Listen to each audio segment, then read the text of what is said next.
Hey fellas, your commissioner here, coming at you for a little week 7. Week 7 of NFL action. Can you believe it? After this game, after this week rather, we'll be halfway through our regular season. Doesn't it just feel like just yesterday we were in Colorado?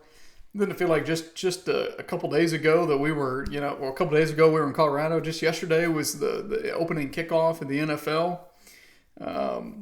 I tell you, man, time flies. It just gets faster and faster. The fall, I love the fall. It's got great weather. Probably the best season, if I do declare. Great weather, a lot of great sports, baseball playoffs, football, basketball's coming up. Just a really good time. Just a really good time of the year, and it always just goes by so quick. But anyway, I guess I'll talk about the Hogs. Second half offense looked like it was back in full effect. Didn't do anything for the large majority. Didn't do anything in the third quarter. Large majority of the fourth quarter. Made a little run towards the end. End up losing by a field goal. If we kick that field goal instead of going for it on 4th and 4,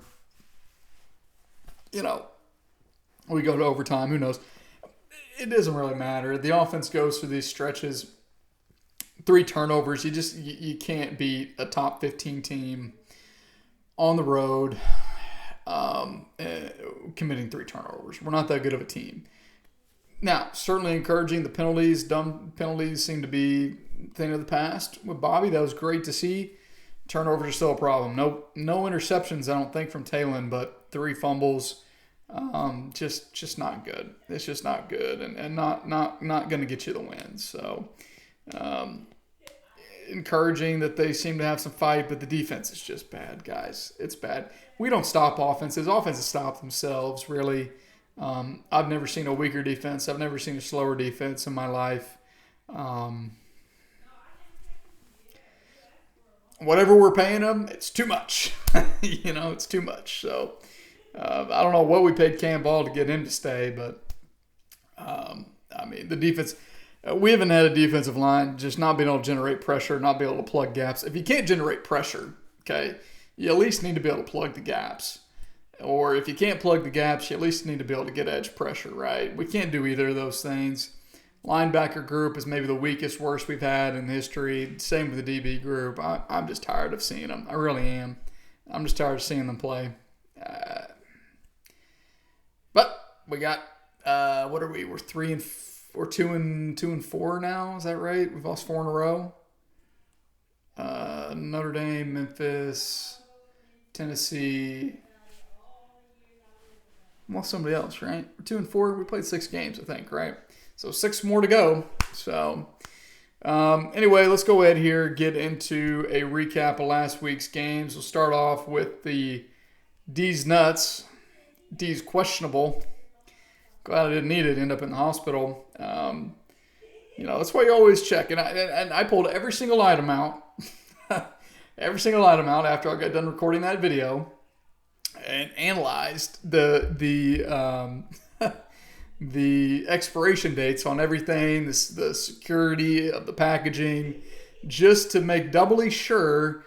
If anything was expired, I didn't do it, and if anything was coming up to expired, I moved that to the front of the rotation. So I've already got my thing picked out. The thing that expires the closest to the current date, if you will, as possible. So, but anyways, our D's Nuts game of the week. Quickly here, this is the first time I forgot to prepare. I'm late already. I'm just sitting down to record this at 6 o'clock. I had a late night at work. We got Sutton, DJ Moore. Okay, really? I picked that game? Really? League, week 6. I picked the Truck Nuts and the Dirty Birds. Wow. Anyways, game of the week, Truck Nuts versus Dirty Birds. Actually, it was the highest scoring game of the week. Actually, we're not very close. Ford wins 145 to 125, puts Plunk on a just a single game lose streak, gets them to 2 and 4. Ford gets himself back to 500 at 3-3. Plunk significantly undershot his projection. His numbers have been bloated all season. I mean, it's been a printing press betting the Dirty Birds of War under. I don't know if there's been a single week where he's beaten his projection. Maybe week 5, actually, he scored 161. Actually, let me just go back and look at that. Take a peek real quick. Still under his projection. Not by much, but still under. So he's undershot his projection every single week this season. And then, granted, 160 is tough to live up to. I mean, the scores we've been seeing on average have been in about the 120s, 130s, right? Which, as we know, that's kind of the baseline. That's a good, solid week. If you get to 120, 130, you're putting yourself in a solid, decent position to win. 130, really, you got a pretty greater than not chance of winning. So, Plunk falls short of that. Ford has a pretty solid week, really good week, really 145. Despite getting barely 15 points combined from 2 of his wide receivers, really carried by Scatabo. He got Scatabo on Thursday night, had a 35-point game, explosion, 3 tutties against the faltering Eagles. McBride, the only show in town really there in Arizona, had his best game of the season, if I'm not mistaken. Indeed, it was. And Hollywood had his best game. That was the little cherry on top on Sunday night to really cement the win for Ford. Sutton and DJ Moore did nothing, but he got almost 20 points from basically everybody else on his starting lineup. Jordan Love had a solid 22. Genty had 18. Camaro was so-so, 15. Hollywood had 21. Nothing on the bench. Other than Kayshon Boutte had 27. Why didn't you start Kayshon Boutte over Cortland Sutton, you idiot? Come on, what are you thinking? For Ford, I think he's got a solid team. He had no Jordan Mason this week, no Ricky Pearsall. He picks up Malik Washington. Actually had his almost second best game of the year. That resulted in about 7 points. Not really what you want. Not really what you want to be able to rely on. You say something to me? Oh. My grandpa said hello. Oh, hello. He gone. Oh, well, okay. Hey. Mrs. Commish, she is really fighting to make sure there's no more ties for favorite guest appearance. Yeah. This is, I think, your 3rd, 4th, maybe, appearance already this season. And where's Wilson? I haven't seen him yet this season. But Wilson's video was good last year. It was good. It was good. Very good. That's why I said if I'm going to lose anybody, it better be to him. Yeah. Not no dog, not no cats. Yeah. But Wilson. Yeah. Or Savoy. Savoy's is really good too. Savoy? He did a video? Well, the ones from the previous years he's done. I don't know if he did one last year. I don't think he's ever done a video. Yeah, he has. I don't think Savoy's ever submitted a video to me. Well, he didn't submit a video. He came to visit us. He was here in flesh. That's true. That gets more points for sure. Right. But his performance was, a little low T. Let's be honest. To you, it was low. Yeah. But I think Savoy brings the energy. Yeah. I think he brings great energy. I think Savoy has tremendous energy. Don't get me wrong. I just don't think that was on display in this video that he was in 2 years ago. 2 years ago? Okay, he doesn't get into character like you do. You get into character. There's a difference. Well, Wilson gets it. Wilson gets into character. You got to be able to perform. This is a show, I never get into character. Every time you I are come a character. Every time I come on, I'm me. Yeah. And it should be enough. I don't need to be, hey, fellas. Yeah. Yeah. As always, Boo Pig. Like, you have this weird character that you get into. Yeah. Just different hats. Like, even now, sitting in the chair, you're in a character. Yeah. Well, it's just live. We're show. It's a show. Okay, get back to your show. Yeah. All right. For Ford, he's 3-3. I think he's going to stay about there most of the year, to be honest with you. I think he's got a good team. I don't think he's got a great team. Wouldn't surprise me if he's in the playoffs. Wouldn't surprise me if he's not.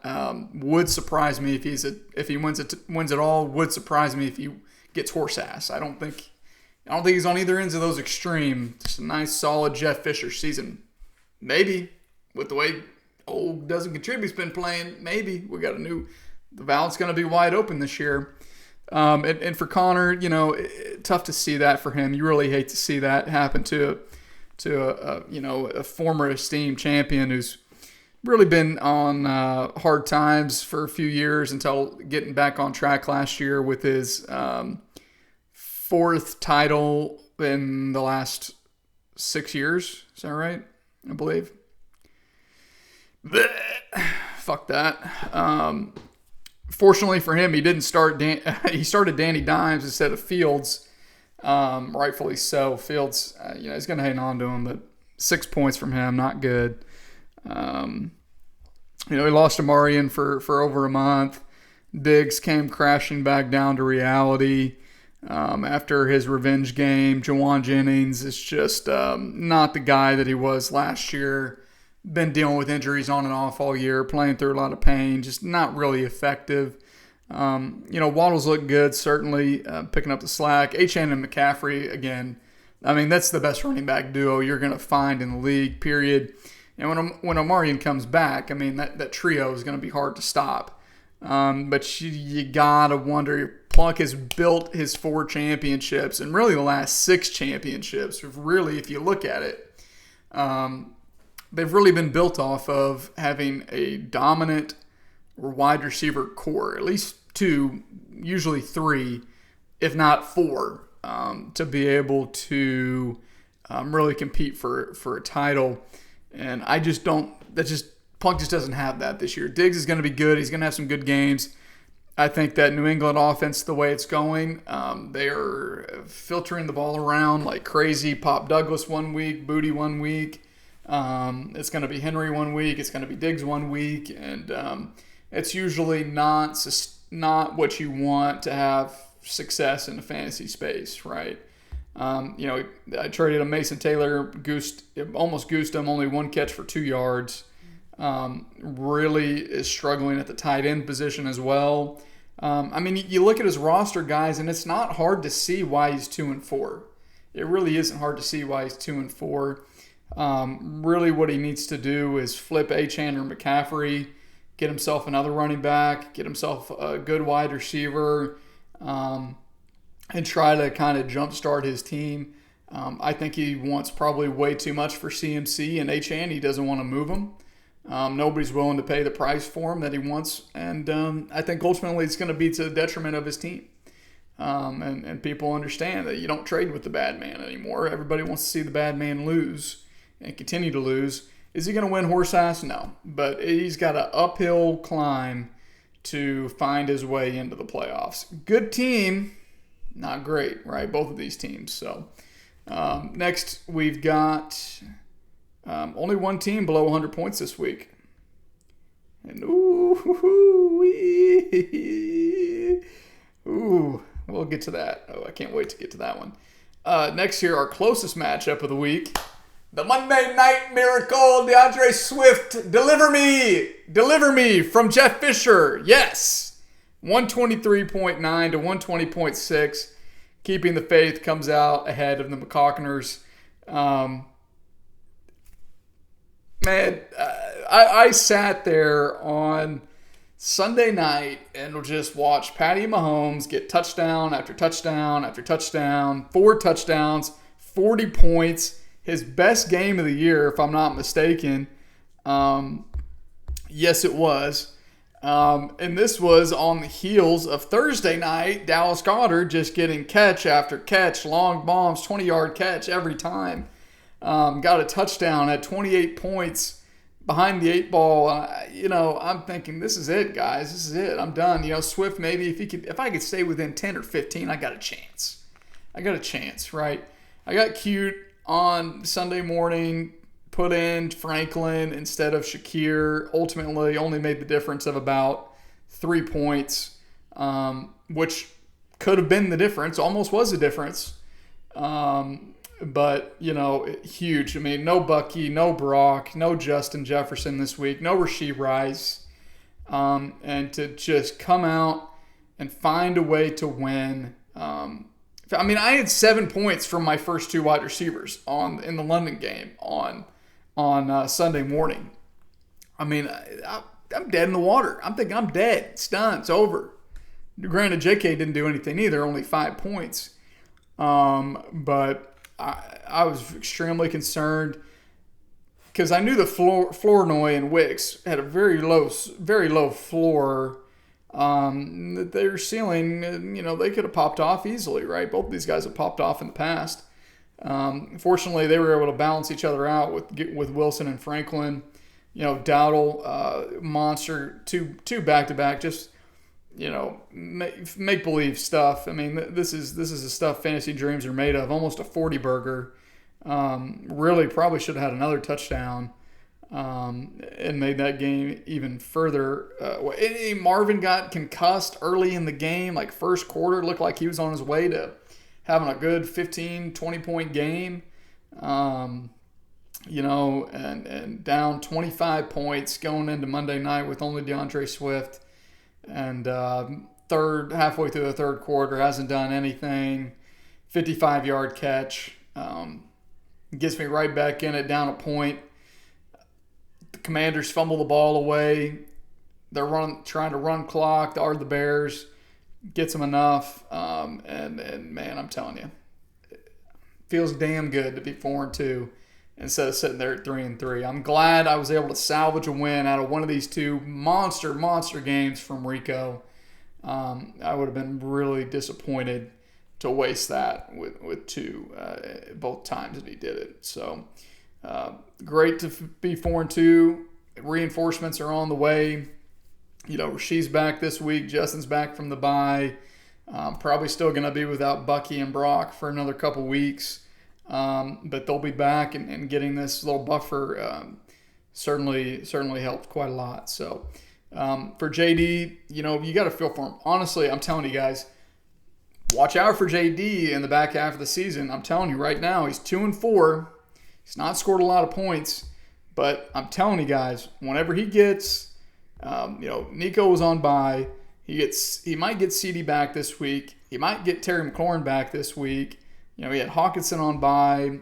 Godwin maybe is just not going to be the year for him, which hurts me to see. I hate that for him. But I'm telling you, he starts Olave, McLaurin, CD, and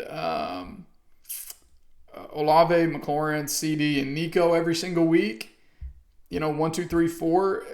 Between Dobbins, ETN, and Pollard. I mean, he can make things. He can make do. With his running back, certainly, and Mahomes, the way that he's been playing, is back to prime Mahomes, QB1 on the season. And with the way Dallas Goedert's been playing this year, too, he's been having his career year for him if he can stay healthy, knock on wood. I'm telling you guys, I'm glad I've got my 2 games with JD out of the way early. Happy to get that monkey off my back. He's been a bugaboo for me for many, many years. And feels good to go 2-0 against him, certainly. Feels even sweeter to finally, for once, to have some player on Monday night explode and work out in my favor, because all too often it's just not the case. So next we've got Kickers Lives Matter versus the Swamp Donkeys. Duncan just continues cruise control, 6-0 in the record books as the 6-game winning streak that he is on, 155 to 111, puts Blaine back down to 500 at 3-3. Duncan, man, I'm telling you, I don't believe in his team, but it keeps producing week after week after week. The new highest scoring team in the league. And really at this point, I mean, he's in the playoffs. He's 6-0, almost halfway through the season. He's going to be in with those point totals. I mean, it would take a monumental collapse of epic proportions, the likes which have never been seen in the league.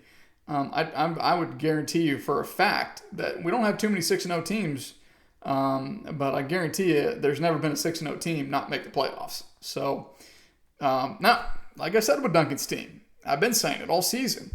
That depth doesn't exist, period, point blank. Him and Savoy maybe have the worst depth of any team in the league. Isaiah Bond, garbage. Tesla, not utilized. Rashad Bateman, garbage. Palmer, hurt, not really good. Andrews, probably washed. Likely he's going to be back healthy. Going to be eating into that workload. You know, Jacoby up and down, didn't have a very good game. Judkins not good. Jamar's good. BTJ's coming on now, and that's going to make Duncan's team dangerous, certainly. Josh Jacobs has had back-to-back 35-point games. Great to see. Baker had his worst game of the year, almost. Not worst, but close to it. Still got 25 points. No help at all, and still got 25 points. Without Emeka, without Godwin, without Bucky, without Mike, he gets all these guys back and rolling here in a couple weeks, and he's going to be a force to be reckoned with, certainly. So, I think a fully healthy, loaded Kickers Lives Matter, easily one of the top title contenders we have in the league. Period. I mean, there's no debating that at all. And injuries aside, that doesn't, if he stays injury free. That's what's going to happen in the in the playoffs. I mean, no buys, none of that. Everybody's going to be there, and he has proven that he can go toe to toe with anybody in this league. He's had a couple stinkers, found a way to win. Barely scored over 100 points, 101. Happened to play Hawk that week and only scored 92. Scored 117 in week 1. Barely beat Plunk, who scored 107. But outside of that, 149, 148, 146, 155. It's pretty damn good. So congratulations, Duncan, and we're pulling for you. Certainly wouldn't mind seeing you win. For Blaine, 111. He's been kind of a little bit up and down this season. Basically, he scores over 135 points. He's 3-0. He scores less than 115, which he's done 3 times. I'm sorry, he did lose scoring 145 to Duncan, 148. Bad beat. His other 2 losses, though, 113 and 111. Obviously, last week he lost Puka early in the game. Only got 5.5 out of him. He lost to Mecca. Only got 5 out of him. Kenneth Walker did nothing. Ladd finally had his best game of the year thus far. Henry looks like he's maybe going to be back on track. A game they lost 17-3. He gets 24 carries for 122 yards. But Worthy, you got to wonder, is his stock going to take a hit with Rasheed back in the mix? He cut Corum. That's so funny too. He was trying to trade me Corum. He ends up cutting him. But his bench is not a lot there. I mean, Aaron Jones will be back in a few weeks, maybe this week, maybe a couple weeks. Mooney's hurt. Fannin is good. A good 1-2 there with him and Kraft. But it's not a lot of guys on the bench that I love from him. You got to wonder, is it going to be a tough stretch here without his 2 crown jewels, which honestly wouldn't surprise me if Puka plays this week. It really wouldn't. He's the ultimate warrior, and I could see him very much playing through an ankle sprain. Just shoot him up, and he's getting him out there. But you got to think he's at least missing a week. Emeka's probably a couple weeks, probably get past their bye here in a couple weeks before he gets back. And I just don't know if he's got that depth to weather that storm. I mean, he's going to be starting Xavier Worthy, Ladd McConkey, and Darnell Mooney or Luther Burton this week, right? I mean, maybe he picked up a wide receiver. I think he picked up Jordan Whittington, if I'm not mistaken. Maybe he starts him. Good luck. Maybe it works. But I think Blaine is going to have to weather a storm. I think he's going to be fight, scratch, and clawing just like last year to find his way into the playoffs. Now, he's in a good position points-wise. He's right there in the mix. And he's certainly it's tight, man. I'm telling you. These points through 6 weeks are tight. We got the majority of the league within about 40, 50 points of each other, and that could swing on a dime in 1 week, let alone 7 more, right? So I hope it stays that way, honestly. I think it's going to be really competitive, really fun finish down to the end. But, of course, the seasons go on. We get into the byes. We get more injuries. You'll probably start to see a little bit more of a spread between these point totals. So, but it's tight. It's tight, and we're not in an insignificant amount of time into the season. So next we've got the Battle of the Bella Vista Bandits. Doesn't contribute versus Flo's Fury, period. not NTC anymore. We'll get to that in a minute. Craig wins 137 to 114. Just sleepwalks his way to a win. Craig he's not. He's his team's good, right? His team's good. He's 4-2. Jalen Hurts had his best game of the year, probably. Of course, I always click on the game. Second best, third, whatever. One of his best games of the year. I'm just going to start saying that. One of his best games of the year. Gibbs, underwhelming. Kyron was good. JSN has been amazing. Jameson finally had his big blow-up game, his first blow-up game since week 2. Caleb on the bench is a solid option. Harvey, got to think, is just going to get more and more work as the season goes on. Tajay Spears was a really good pickup for him, I thought. I think he's going to be a really good, valuable guy through the buys, certainly. Keon Coleman, it's not good. It's just not good for him. Week 1 seems like quite the anomaly. Seems like a long time ago. So, I'd worry a little bit about Craig's depth as well, certainly. I still think there's the potential there. It's a good team. I think it's a playoff team, certainly. But still some question marks for me. Still some questions. For Wilson, unfortunately, his losing streak continues. He's now lost 5 in a row since winning in week 1, maybe being the highest scoring team in week 1. He's 1-5. And maybe looking to change some things up. Zay, nothing. Judy, Cup, just whatever. Laporta's coming on, which is good to see. You got to think. He started Pitts, who really struggled. Don't know why anybody would want that guy. Lamar's out. Mixon, he's still holding on to hope for some reason.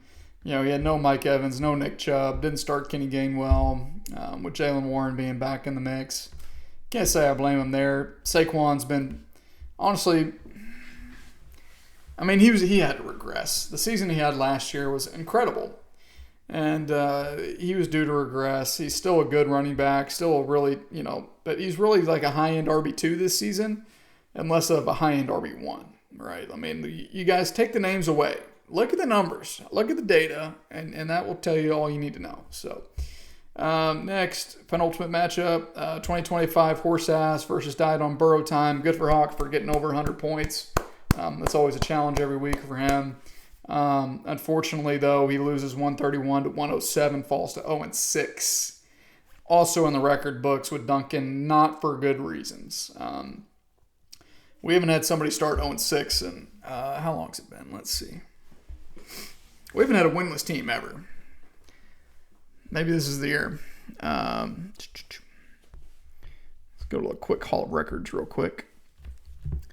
This is the first 6-0 start that we've ever had. Wow. Because I'm pretty sure that I've maintained this. Yeah, 2024. Yeah. Duncan actually was the last entrant into the longest winning streaks. He went weeks 7 through 12 last year, went on a 6-game win streak. We've never had a team start 6-0 in league history. How about that? So congratulations, Duncan. Give yourself a round of applause. Conversely, we have had a team start 0-6 a couple times. 2013, Forrest Smith went on an 0-11 win streak, loss streak rather, to start the year. And Wilson, but also in 2013, went on a 7-game losing streak to start the year. So Hawk is in that glorified air, and time will tell. I think he's going to pass Wilson. Is he going to pass Forrest at 0-11? That's the real question. So. Oh, I'd hate to see that for him. You really would. And for Savoy, he's bounced back and forth, switching back and forth between wins and losses this year, just kind of like what I did last year. Back to 500. I think that's about where he's going to stay this year. St. Brown's been a little down. Tyler Warren's really good. Bijan's really good. Jaden Daniels came back. He's good. Just got to worry if he's going to get hurt again. And for Hawk, just not a lot to write home about there. Nothing really to say. And then that brings us to our dog shit throw up all over themselves. Go mute. just lost. Doesn't know a damn thing about Excel. Team of the week. We Leadville. Is We Leadville turning back into a pumpkin before our eyes as the clock struck midnight on We Leadville. We Leadville had been the number one team in the league, highest scoring team, never had no problems at all. Scores 94.5 points to lose to major comeback season 149. Congratulations to Nick, by the way. Second highest scoring team this week. Good to him. I'll get back to him in a second. Rip didn't have a tight end. Didn't play tight end. He knew for all week that Kincaid was questionable, and they were soft launching basically him being out for this game. All you had to do was read a few articles. The signs were everywhere. Forgets the fucking rules. Okay, and tries to drop Matthew Stafford on Monday morning after Matthew Stafford's already played. Thinking that, I can just pick a tight end up on Monday morning and, it'll be fine. It's not fine, Rip. You don't know the rules. You start some guy. You don't start a guy, period, because he's hurt. Because if you did start him, you would have had to cut him. I'm sure you would have probably taken him out of your slot, even if Duncan hadn't said anything. Credit to Duncan for being a nice guy. I wasn't going to be a nice guy. I hope he got cut. You know what I mean? I would have gobbled his ass up. But it's just pathetic is what that is. It's pathetic. It's a disgrace. It really frustrates me that these are the guys that have the luck to go 5-0 to start the season. And you know what? I'm glad that he's coming up on that calendar really quick this week, right? Not to get ahead of myself, but I'm glad that I have the opportunity to try to further punish him for this just wanton disrespect for the rules, for the league, and for honor. You know what I mean? And so I'm sick of it. I'm sick of seeing this happen. We haven't had something like this happen in a couple years. Obviously, we changed the rules to where, there's not subsequent next week's penalties. Because if there was, he would not be able to start a quarterback. He would not be able to start a tight end because they'd both be on bye. Who else would be on bye for him? Nobody, maybe? I don't know. But, that's basically an auto win for whoever plays him if we kept that rule in place. And that's why we got rid of it. But there certainly needs to be some more. This is the lashings you get as just being degraded in this manner. That you just it wouldn't have mattered. You wouldn't have won, certainly, but these things matter in the long run, right? This is not the kind of behavior befitting a champion. He's won a championship in the past, been many years, but he's won one. And, you got to wonder if stuff like this is a reason he might not win another one anytime soon. Now, Nick, 3-3. JT continues to be really fucking good this year. Really good. Really, really good, right? 27, 33, 16, 34, 32, 15. His worst games have been 15 points. There are guys who would kill to have their running backs get 15 points, let alone 30. More games of 30 points than games at 15 points. Insane production. What a difference having a competent quarterback can make, right? Goff, he's playing the quarterback roulette. Not really been super successful. Goff's been okay this year. Not good, not great. Chase Brown has just been abysmal this year. Devontae, nothing, but you got to think with Puka out that his stock should be back up on the rise, at least for a week. London and Pickens really are what carried Nick this week. He had 34.8 points from both of those guys, over 70 points from those two guys. Both had 10 catches, 9 catches, 158, 168, one tutty each. Both had 6 first downs, receiving first downs. Really, I can see why Nick's team is 3-3. I'm telling you, whenever CeeDee Lamb comes back, you guys can think I'm wrong. Pickens is not doing this on a regular basis whenever CD comes back. He's just not doing it. Is he going to have games where he gets 20 points? Is there going to be a game or two maybe this year where he still gets 30 points with CD in the mix? Yes. But more likely than not, what did he do before CD was hurt, right? Okay, actually not that bad, right? When did CD get hurt? When was CD hurt? Let me see. Somebody quick, tell me. CD got hurt week 3. Okay? So he had a 20-point game with CD and a shootout against the Bears. And certainly any game that the Cowboys play in this year is going to be fantasy factory for both sides. That's what you've seen through 6 weeks. But these 35-point explosions are not going to happen. He's had a couple of them. They're not going to keep happening. London, though, he's good. He's good. He's a good guy. So, all right, let's go ahead here. Let's go break down the waivers. 7 waiver claims. Thinnest Wednesday run we've had thus far. Wilson picks up Bam Knight for 34. Blaine was in for 11. Rip picks up Zach Ertz for 27. Nobody else in on him. Drops Isaiah Likely. Can't say I blame him. On bye. Not really relevant. Plunk bids 21. Gets Christian Kirk. I bid 21 for Christian Kirk. Didn't get him. Blaine was in for 5, lost a tiebreaker. Craig picks up 2-2 for 14. I was in for 1, didn't get him. Craig also picks up Jerome Ford, drops Manungai for 8. Savoy picks up Tez Johnson for 7. I was in for 7 as well, didn't get him, lost a tiebreaker because of Alec Pierce. As Ford pointed out, Blaine was in for 5. And Blaine picks up Jordan Whittington for 5 as well. So I think this is maybe the second and third tie we've had with claims all year. And the fact that I get to be involved in 2 of them was really fun. So that really prompted me to say, you know what? I need a wide receiver this week that's not named Troy Franklin, because that's probably the option I was staring in the face. And maybe somebody else too, Troy and somebody else, garbage. No, probably just Troy. As my wide receiver 3. So I'm going to make something happen. I've been flirting with Wilson. We've been flirting for the last couple of weeks. I've really been wanting to get Mike Evans from him. Kind of wanted to get Mike Evans and Saquon.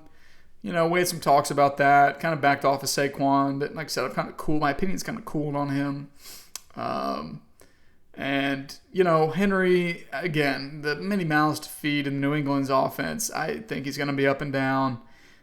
Pitts is probably going to be just as good, maybe a little bit higher upside. And Dowdle, it hurt me to trade Dowdle. It did after what he's done for me the last 2 weeks. But I just, I'm just scared. He might be the guy, but they paid Chuba a lot of money. And I just don't see. I mean, they say he's still going to be a focal point. Now, they might switch off every drive. Might be, instead of a 70-30, which is kind of what it was earlier in the year, be a 50-50. Maybe some weeks Dowdle flips to 60-40. But here's the thing. Dowdle played the 2 worst rush defenses in the league. Granted, he had the best performance of anybody's had against those 2 guys, those 2 teams. But, he certainly wouldn't have reached those heights with Chuba active, right? So worried about that, and very well Dowdle can end up being just the guy there. It's possible. Garrett obviously banged up, probably going to be out for a couple weeks. They're talking that he's could play this week. I don't believe it. They've got their bye in week 9. He's their star franchise player. They've got a wide receiver / running back at quarterback and Justin Fields. And so I just don't. Wilson's been good. Like I said, it hurt me to trade Wilson. I mean, he's had 24, 25, 21, 20, but he's also had a couple games of 9 and 4, right? And that's just not the dice that I want to roll. The Jets are a bad offense. And I think 2 of those games, right, were with Tyrod, not with Justin. And clearly Aaron Glenn is not going to Tyrod. He's going to stick with Justin Fields as long as Justin Fields is healthy. And Justin Fields is getting Garrett killed out there, literally getting him killed. So But great keeper value for next year if they can find a quarterback other than him. So, and like I said, for me, getting Rashad White to weather the storm of Bucky being out for the next couple of weeks was a huge plus for me. And getting Mike as my wide receiver 3, just think he might provide a more stable, reliable presence for me. And I still might end up having to start Troy Franklin this week, but we're going to hope that Mike plays. So, all right.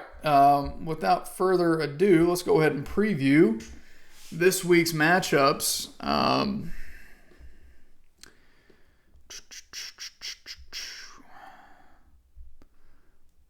Yeah, I'm going to go with that one. I kind of went back and forth. I think this is a good one. All right, so we'll start off here. Keeping the Faith versus We Leadville. I'm projected to win 148 to 139. No Josh Allen, no Dalton Kincaid for Rip this week. They're both on bye. Although he has Stafford, and Stafford is primed to explode all over the Jaguars. These London games have been pretty shitty and pretty low scoring. I think that Rams-Jags game is going to be pretty fun. I think it's going to be a good one. I think it's going to be a high-scoring shootout, and I wouldn't be surprised to see Matt drop a 30-burger out the gates on that one. But other than that, he's pretty much full health. Chuba he was limited today in practice, so there's a chance he comes back this week. Don't know if you put him back in your lineup or not, but I'm sure Rip really does have a lot of solid options, especially at the wide receiver, which kind of allows him to play around with the flex. Shaheed's solid, Dobbs been solid, QJ's been solid, Addison's been good as well. Did Brock? He missed another practice. Yeah. Brock's out till week 9. Yeah, that's no problem. That's easy. Did Mike practice? Still no practice report. That's weird. Why is Tampa? Oh, because they play on Monday. Duh. Yes.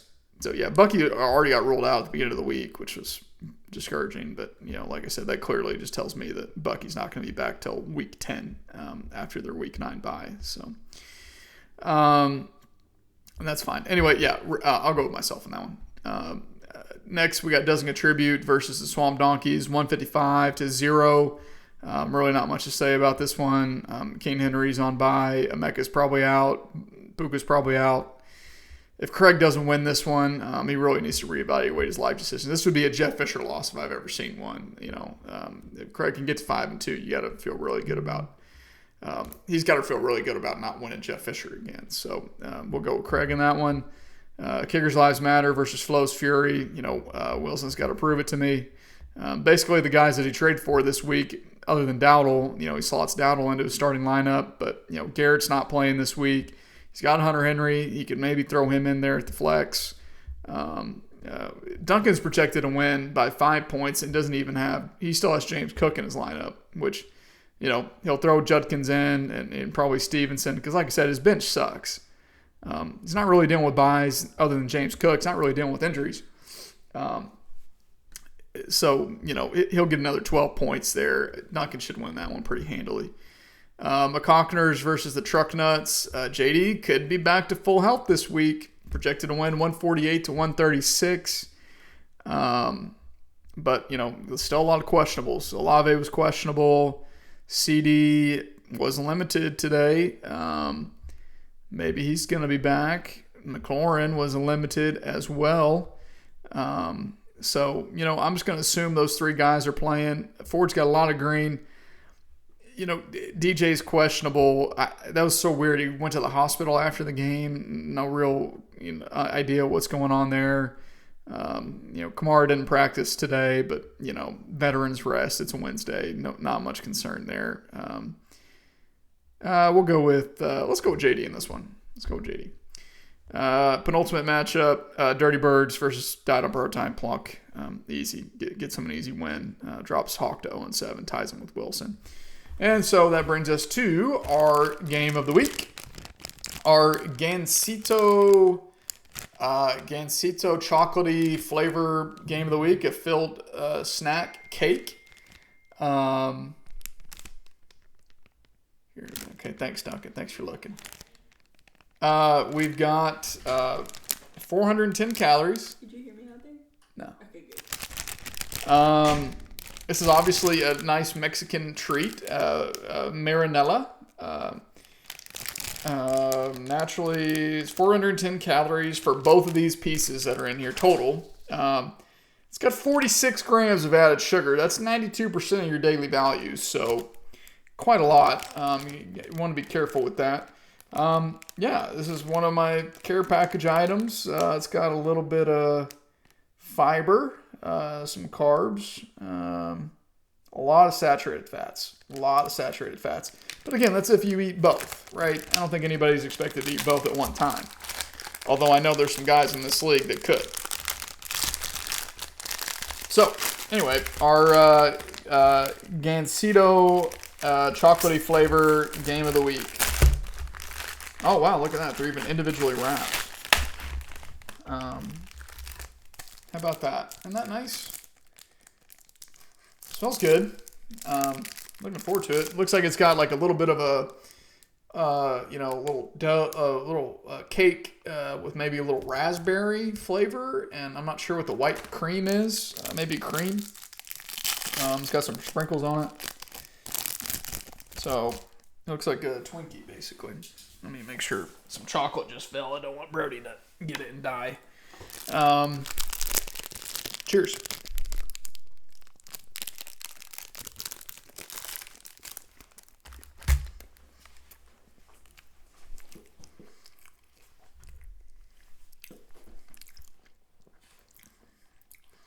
It's interesting. It's okay. It's okay. Tastes a little, I don't know. It's all right, you know. Like, I'll finish this because I opened it, but not something I'd, like, go out of my way to get, you know. Get Little Debbie instead.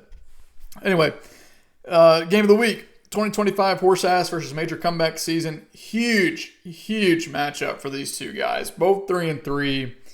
Savoy's projected to win 150 to 149. That's a hammer that under. Hammer that 150 under. Give it to me. Twice on Sunday. Battle of the quarterback. You got, I don't know though, Jim. Maybe Jim. I don't know. Jaden Daniels versus Jared Goff. You know, 2 dome games, 2 games against not very good defenses. This could be a fantasy factory. I mean, both of these guys could go for 30 easy. But Dallas is just a little bit worse. So I'm gonna go with Jaden Daniels on that one. We'll go with Jaden. Battle of running backs, you got Bijan and Travion versus JT and Woody Marks. This is basically Bijan versus JT.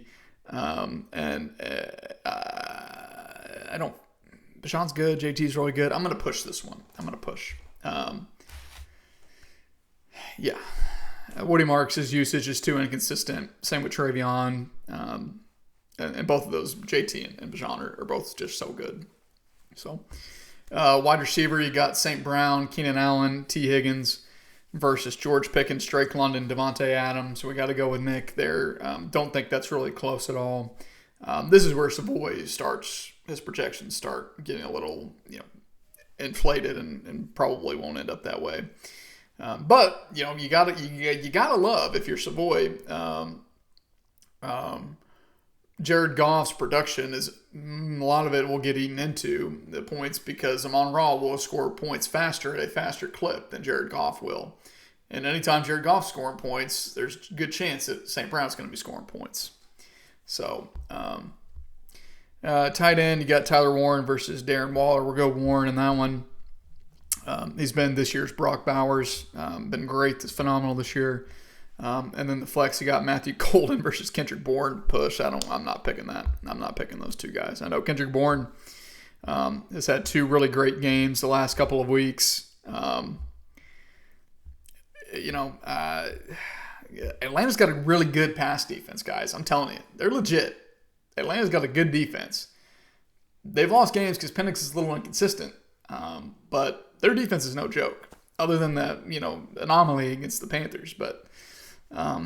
Golden, looks like he's coming on maybe the last few weeks, 3 weeks in double digits, 3 straight games in double digits.